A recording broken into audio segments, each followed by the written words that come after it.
माता शबरी की कथा। बात भगवान राम के जन्म से पहले की है, जब भील आदिवासी कबीले के मुखिया अज के घर बेटी पैदा हुई थी। उसका एक नाम श्रमणा और दूसरा नाम शबरी रखा गया। शबरी की मां इंदुमती उसे खूब प्यार करती थी। बचपन से ही शबरी पशु पक्षियों की भाषा समझकर उनसे बातें करती और जब शबरी की मां उसे देखती तो कुछ समझ नहीं पाती थी। कुछ समय बाद एक पंडित ने शबरी के परिवार को बताया कि वो आगे चलकर सन्यासी बन सकती है। इस बात का पता चलते ही शबरी के पिता ने उसका रिश्ता तय कर दिया। जैसे ही शादी का दिन नजदीक आया, शबरी के घर वालों ने खूब सारी बकरियां और अन्य जानवर घर के पास लाकर बांध दिए। एक दिन शबरी का माँ जब उसके बाल बना रही थी तो उसने माँ से पूछा, इतने सारे जानवर हमारे घर क्यों लाए गए हैं? माँ ने जवाब दिया, बेटी तुम्हारा विवाह होने वाला है, इसलिए हम लोगों ने इनका इंतजाम बलि के लिए किया है। तुम्हारी शादी के दिन ही बलि प्रथा होगी और फिर इनसे स्वादिष्ट भोजन बनाकर सबको परोसा जाएगा। ये सब सुनकर शबरी दुखी हो गई। काफी देर तक शबरी ने उन जानवरों को आजाद करने के बारे में सोचा। सोचते सोचते शबरी के मन में हुआ कि अगर ये जानवर यहाँ नहीं होंगे तो इनकी बलि रुक सकती है। ऐसा नहीं हुआ तो मेरे घर से कहीं चले जाने पर ही यह बलि रुकेगी। जब मैं ही नहीं रहूंगी तब न विवाह होगा और न ही बलि प्रथा। इससे मासूम जानवर बच जाएंगे। इसी सोच के साथ जानवरों को रखी गई जगह पर शबरी पहुंची। उसने सोचा कि उन्हें खोल देती हूं, लेकिन वो ऐसा नहीं कर पाए। उसके बाद शबरी जंगल की तरफ भागने लगी। भागते भागते शबरी ऋषिमुख पर्वत पहुंच गई। वहां करीब 10,000 ऋषि रहा करते थे। शबरी को लगा कि वो भी इसी जंगल में किसी तरह ऋषि मुनियों की सेवा करके अपना जीवन जी लेगी।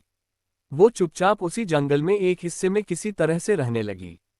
शबरी रोजाना ऋषि मुनियों की झोपड़ी के आगे झाड़ू लगाती और हवन के लिए लकड़ियां भी लाकर रख देती।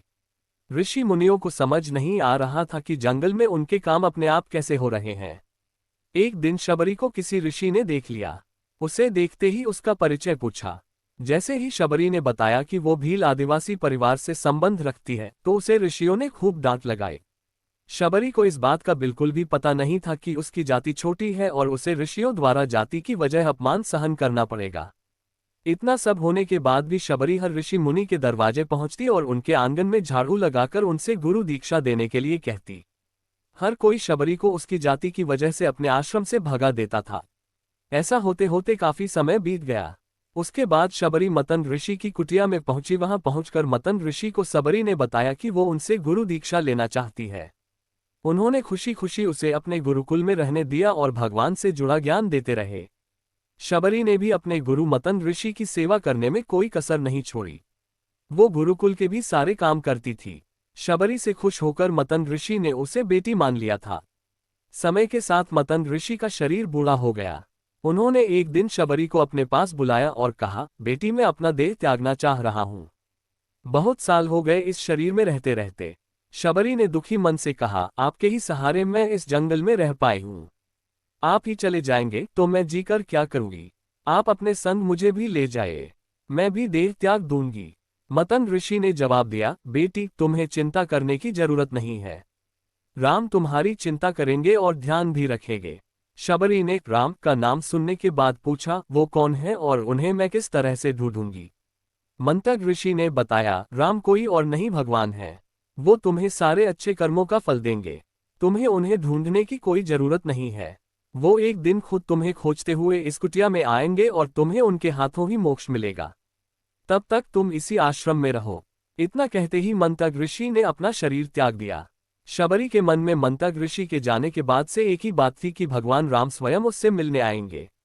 वो रोज भगवान राम से मिलने के लिए बाग से अच्छे अच्छे फूल लाकर पूरा आश्रम सजाती और भगवान के लिए बेर तोड़कर लाती। भगवान के लिए बेर चुनते हुए शबरी उन्हें चख लेती थी ताकि भगवान वो सिर्फ मीठे बेर ही दे। रोजाना शबरी इसी तरह भगवान के दर्शन की आस में फूल और बेर इकट्ठा करती रहती थी। इसी तरह इंतजार में कई साल बीत गए। शबरी का शरीर एकदम वृद्ध हो गया। एक दिन आश्रम के पास के ही तालाब में शबरी पानी लेने के लिए गई। तभी पास के ही एक ऋषि ने उसे अछूत कहते हुए वहां से भागने के लिए कहा और एक पत्थर मार दिया। वो पत्थर जब शबरी को लगा तो उसे चोट लगी और खून बहने लगा। बहते हुए खून की एक बूंद उसी तालाब के पानी में गिर गई। तभी पूरा तालाब का पानी खून में बदल गया। ये सब होता देखकर ऋषि ने शबरी को ही डांटा और कहा कि पापीन तुम्हारी वजह से पूरा पानी खराब हो गया। रोज ऋषि उस पानी को साफ करने के लिए अपनी कई तरह की विद्याओं का इस्तेमाल करते। कई सारे जतन करने के बाद भी कुछ नहीं हुआ। फिर उन्होंने गंगा जैसी कई पवित्र नदियों का जल भी उस तालाब में डाला। फिर भी तालाब का पानी साफ नहीं हो पाया और वो खून जैसा ही रहा। कई सालों तक तालाब के पानी को साफ करने की कोशिश के बाद भी कुछ काम नहीं आया, तो ऋषि ने थककर सब कुछ छोड़ दिया।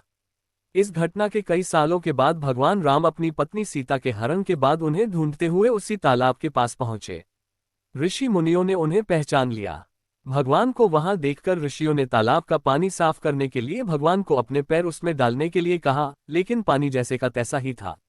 ऋषि मुनियों ने भगवान से भी कई अन्य जतन करवाए, लेकिन वो पानी जस का तस खून जैसा ही रहा। तब भगवान ने ऋषियों से पानी के रक्त में बदलने की कहानी पूछी।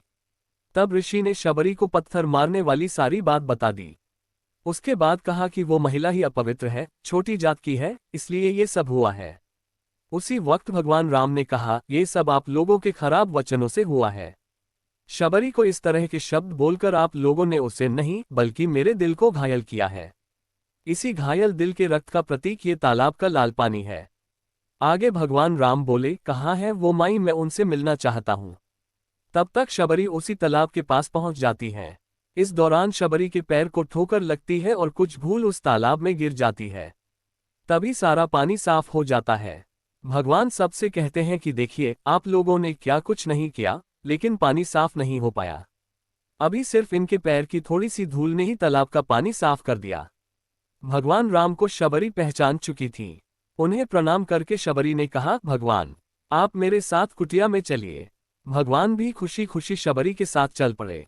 फूलों से शबरी ने भगवान राम का स्वागत किया। वो सीधे बेर तोड़ने के लिए भाग गई और चक चक कर उनके लिए बेर लेकर आई। उन्होंने बड़े ही प्यार से भगवान राम और उनके भाई लक्ष्मण को बेर दिए। भगवान राम ने भी उतने ही प्यार से उन बेर को खाना शुरू किया। तभी बेर देखकर मुंह बनाते हुए लक्ष्मण ने कहा, भैया ये बेर जूठे हैं, इन्हें आप कैसे खा सकते हैं? भगवान ने जवाब दिया, लक्ष्मण, ये जूठे नहीं बल्कि बहुत मीठे हैं। शबरी माए हम सबके लिए ये बहुत प्यार से तोड़कर लाई हैं। इतना कहकर भगवान राम प्यार से उन बेर को खाने लगे। भगवान ने जाते हुए शबरी माई से कहा, आप मुझसे जो चाहे वो मांग सकती हैं। शबरी ने उन्हें कहा, मतन ऋषि के कहने पर मैं आज तक सिर्फ आपके दर्शन करने के लिए जी रही थी। अब आप मुझे मोक्ष प्रदान कीजिए। मैं अपना शरीर आपके सामने ही त्यागूंगी। उसी वक्त शबरी ने अपना शरीर त्याग दिया। भगवान राम ने अपने हाथों से उनका अंतिम संस्कार किया और सीता माँ की खोज में आगे बढ़ गए। इस तरह से ऋषि मतन की बात सच साबित हुई और शबरी को भगवान राम के दर्शन भी हुए। तभी से भगवान राम को शबरी के राम भी कहा जाने लगा। कहानी से सीख, सच्ची श्रद्धा हो तो भगवान के दर्शन जरूर होते हैं। Writer _ Bhupendra Verma, channel _ mom junction.